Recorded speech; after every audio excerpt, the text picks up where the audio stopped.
Hey everyone, welcome back to JB's Budget Collecting and our weekly look back at the hot comics from 6 months ago. This week we're looking back at the hot comics from June 6, 2025, and I'm recording this on December 3rd, 2025. As always, I give you those dates so you know when this is most relevant, because the market is always moving and changing, as we'll see here. Each week we look back at the Comic Tom Key Collector hottest trending comics of the week and the CBSI Hot Top 10. We've been doing this for 7 years next month, so a really long time. So there's a lot of data out there that you can look back on and see kind of what books, why books hit the list, what books sustain, what books fall back, what are the reasons behind those things, so that we can all learn a little bit. Hopefully you continue to learn a little bit. We'll see. So far, we keep doing this, but yeah, so hopefully everyone continues to get something out of these videos. So this week we got 18 books to talk about between the two lists. So let's see what we can learn this week. That was not what I intended to do. That was the wrong button. But hey, we're going to start with Revival number 1. The show was about to launch on Sci-Fi. Right? It was Sci-Fi, I think. I don't remember. Anyway, the show was about to come out back then. $15 to $25 for raw copies. 9.8 hit 300. Still a $10 to $30 book raw, but 9.8s are now under $100 consistently. So down in a dumpster fire on that 9.8 side for sure. If you were paying $300 for this raw side, it's basically the same price, very steady on that side. But yeah, if you were paying up to $300 for a 9.8, that was not a good bet on this particular book. Next, we got Mark Spears Monsters number 5, the 1 in 25. $30 to $40 on this one back then, which for 1 in 25 is not a great sign. And even for monsters, that usually means it's going to end up around ratio or under. That's what happened here. 15 to 25 now, 9.8, 80 to 90, down in a trap. No reason to chase this particular one. A Mark Spears Monsters book that followed our typical rules might be a first. Might be a first, but this one definitely did follow the rules.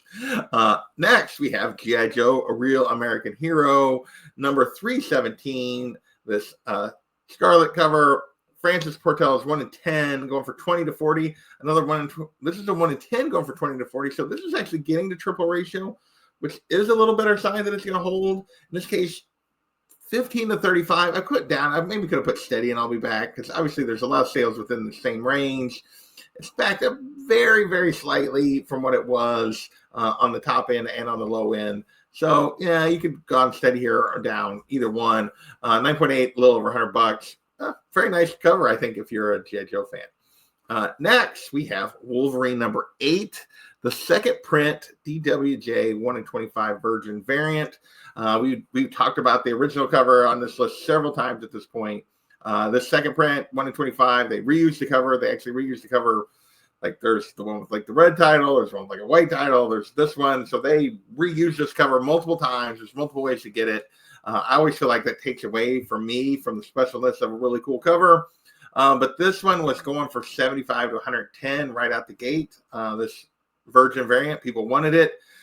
Still 60 to 90. So yeah, this one I think I also put down. I'll be back. I probably could have put steady. I'll be back on this one too. It's kind of right on that borderline. 9.8. It cost you 1 to 160. So yeah, these continue to do very well. Better than typical when you get multiple versions of the same cover. Normally that doesn't quite hold up as well. This one held up pretty well.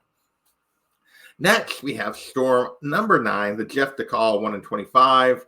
I know my friend John would not like this cover at all, but just because of the subject matter. But this one was going for 30 to 50. Again, not even quite making double ratio. Usually means it's going to end up around ratio. But in this case, it's still 25 to 50. It's basically the same value. So this is definitely a steady, and I'll be back.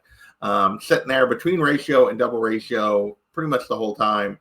I don't know if this is one of my favorite. This is probably not one of my favorite decals, but it definitely is. It's a solid one, and I can see why it's continued to maintain at least a little bit of value. Next, we have Amazing Spider-Man number 299, the first cameo full appearance of Venom, going for 60 to 140. Back then, 9.8 for 400, and this was following McFarlane doing an interview with Comic Tom and basically saying he feels this is the first appearance of Venom. He's like me. You see a full picture of the character. You get the character's name. The character speaks. Then it's a full appearance. So in his mind, this is the first full appearance of Venom. Of course, nobody wants that because they want that 300 cover, kind of like the whole Wolverine thing. But yeah, I kind of agree with him. But anyway, I know why this will never be the more expensive book. But that's what put it on the radar, because he was talking about it. 45 to 180 recently, 9.8 3 to 400. So another down, and I'll be back. But really, again, it's like the third book we've talked about that I could have argued. You could argue with me and say you should call that study, and I'll be back. But either way, obviously this is a very important book, and a book that's going to always have value because of Venom, whether you call it the cameo or the first appearance. Next, we have Amazing Spider-Man number 301, kind of the same thing because of that interview, just McFarlane talking about stuff. Nothing really here other than this is the 300 cover with this, but him in the regular Spidey suit, the white background, pretty hard to get in the 9.8, as you can see by the values for the 9.8 here. Back then, raw copies averaging around $100, 9.8, 1,500. Now, raw copies 35 to 190, 9.8. Oh, I typed this one wrong. I forgot. This one should have said steady, and I'll be back. But anyway, this one I left the thing at the bottom, and it should have said steady. 975 to 1,600 on the raw on the 9.8. That 975 is kind of an outlier. Most of the other sales are all in that 14 to 16 range. So yeah, this one should have been a steady. Next, Marvel Knights, The World to Come, number 1. Joe Quesada's one per store. White variant or black and white variant with the red lettering. Obviously not the color version of the same cover. $20 to $60 back then, based on the controversy around the reveal at the end of this book. If you haven't been paying attention, this is a alternate future.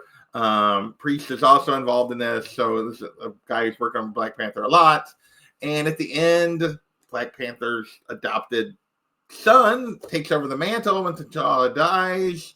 We've gotten more of the story arc later. But the character was white, and that's why people were like all up in arms. Now it's a $20 to $40 book, 9.800. Down and I'll be back here. Yeah, this one's definitely an I'll be back because most of the sales are closer to 20 than they are to 40, and definitely on the low end of what it was going to be. Next, we have Absolute Batman, number 1, hitting the list because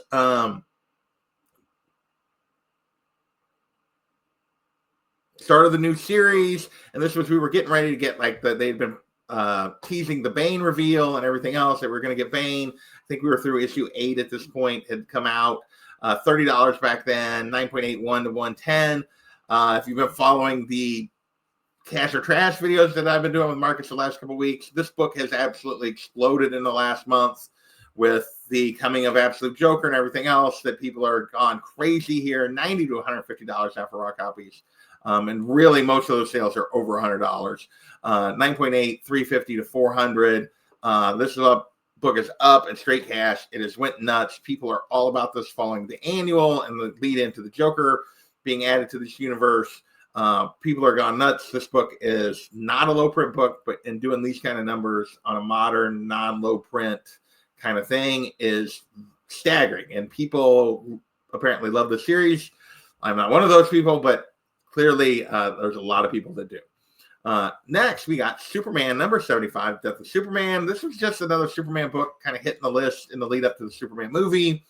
$15 raw back then, which is, there's literally millions of this book. 9.8, 180. These are both fairly consistent with where this book kind of sits most of the time, or has for the last couple of years. Now, 5 to 15 for raw copies, 9.8, 150 to 200.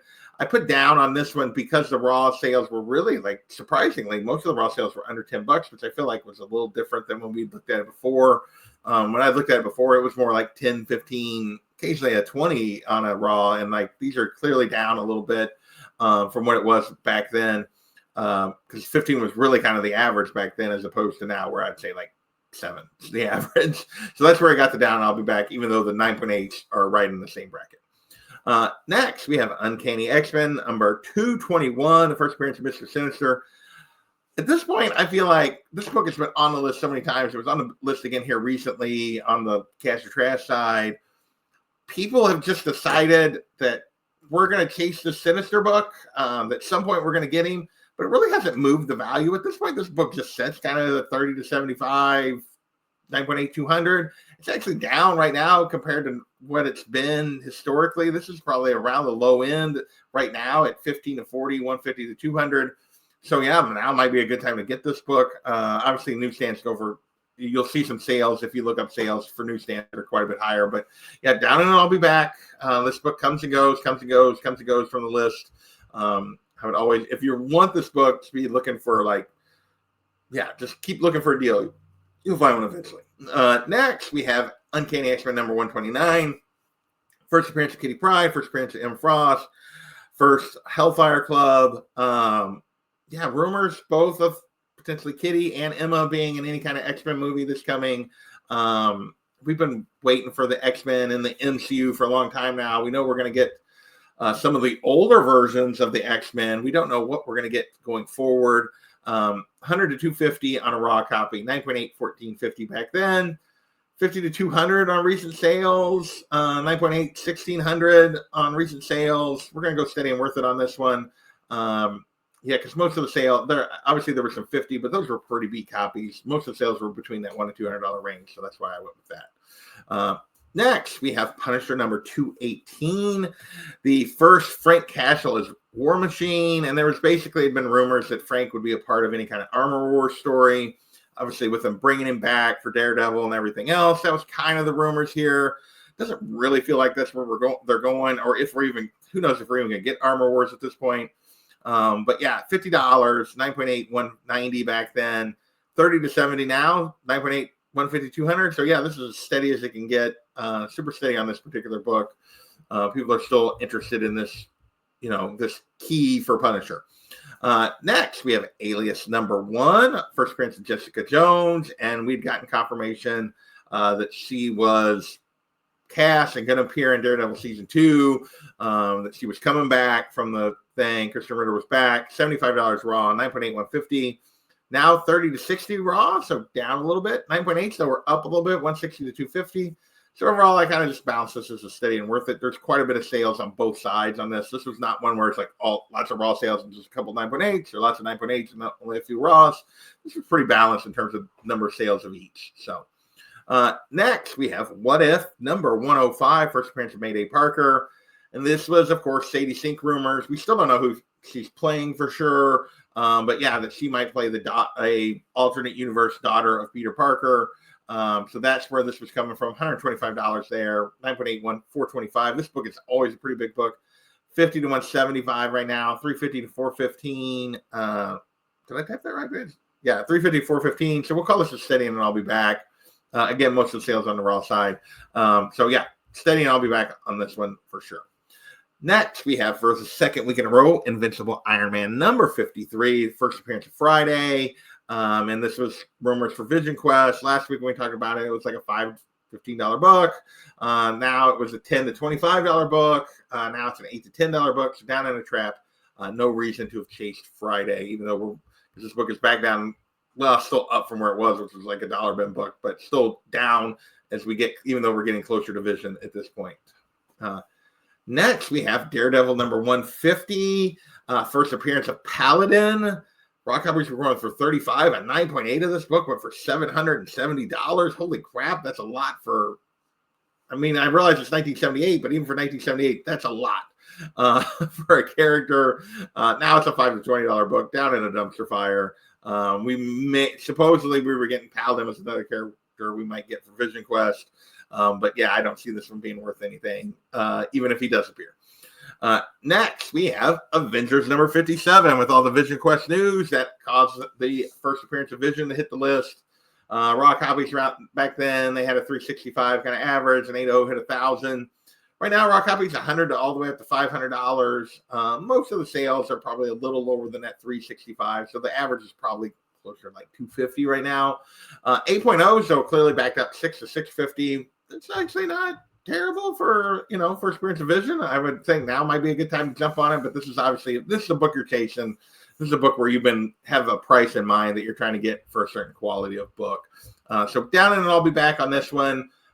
Might be a good time to get it before the show comes out if you can find the right deal. All right, so that is our list this week. Those are all 18 comics that hit the list. Let's do a look at the quick recap real quick. Only one book was up. You could argue maybe I should have had like maybe it's 7 and 10 on the steadying down or whatever. But obviously, most of the books were down this week. Revival with the biggest decrease on those 9.8s, dropping huge. So, yeah, that is this week's list. I want to do a quick shout out to my channel members. Appreciation to all these folks who help keep this channel going and who are, making it so I can afford the StreamYard to keep doing this. I really appreciate all you folks. With that, I want to thank you guys for watching, and we will catch you next time.